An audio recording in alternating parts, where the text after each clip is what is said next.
What do you do when the guy you've been seeing for 3 months ghosts you and just disappears? Poof, nothing. He ghosted you. Well, that's what happened to Anna, who wrote me last week about the guy who recently ghosted her with 2 simple words in her subject line. What happened? Yeah, right? What happened? Well, I know exactly what happened, and I'm going to tell her and you in this video. But first, let me read you her email. See if her story sounds familiar. Hi, Jane, she writes. I've been in contact with this guy who showed all signs of interest and said such sweet things to me, things said at the start of a relationship. Though we talked on the phone, it would be at long intervals, and I noticed I was the one initiating each conversation, but he was always happy to talk to me. We did not meet in person a lot, about 4 times in 3 months. He was willing to tell me a few personal matters in his life, and one night I messaged him and I told him I wanted to talk to him about how things are going, because I've been getting mixed signals all the time. He said he definitely wanted to talk to me. The first time did not work out because of a car issue that I ended up helping him out with. I tried again 2 weeks later, and the Sunday I spoke to him, he said he'll call me that night or the next day. I told him the next day would be better. I also wrote in my previous message that I was wondering what was going on and I didn't know what he wanted. I keep getting mixed signals and I wanted clarity from him. Next night came and he didn't call. A day later, I messaged asking if he was okay and that he hasn't called. No response. I got angry for a moment because he had been inconsistent the last 3 months and I felt he was blowing me off a second time. I wrote that I did not want to hear from him again and I was done with this. Then I felt bad for sounding so mean regardless of his actions, and I sent him a sincere apology for my angry and emotional answer. I told him I did not want to be at odds with him. I haven't heard back in more than a week now since he said he would call and didn't. I don't understand what happened. Regardless of inconsistency and odd time intervals, he always called, and he always kept up with plans that were made. He never backed out. To suddenly do this now is baffling. He won't respond to my last message, and I asked him to tell me if I did something wrong. He just disappears. I don't know why. She signed it, Anna.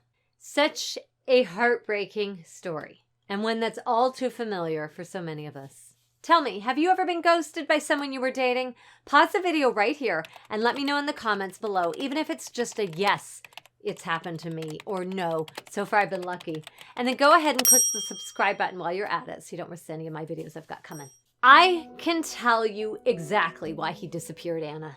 He didn't definitely want to talk to you about how things were going and why you were getting mixed signals from him.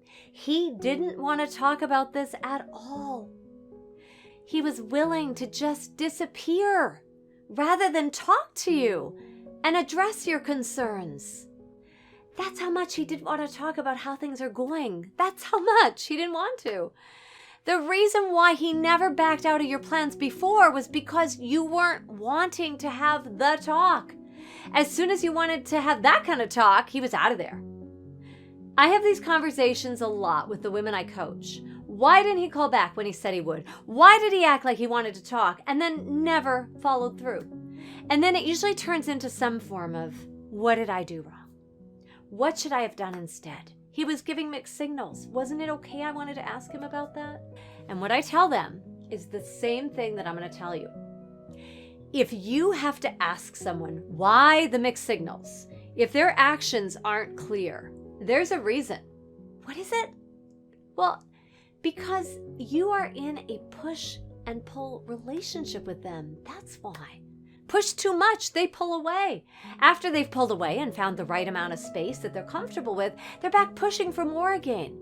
Then just when you think that they're back, because their actions are showing you that they're back, you get comfortable enough to believe you're in an actual relationship with them, and then that gets too close again for them, and they're back, pulling away all over again. Then they're back in the same pattern. You're back in the same pattern. The only way this stops is if one of you does something different. You have no control over what he's doing, so it has to come from you.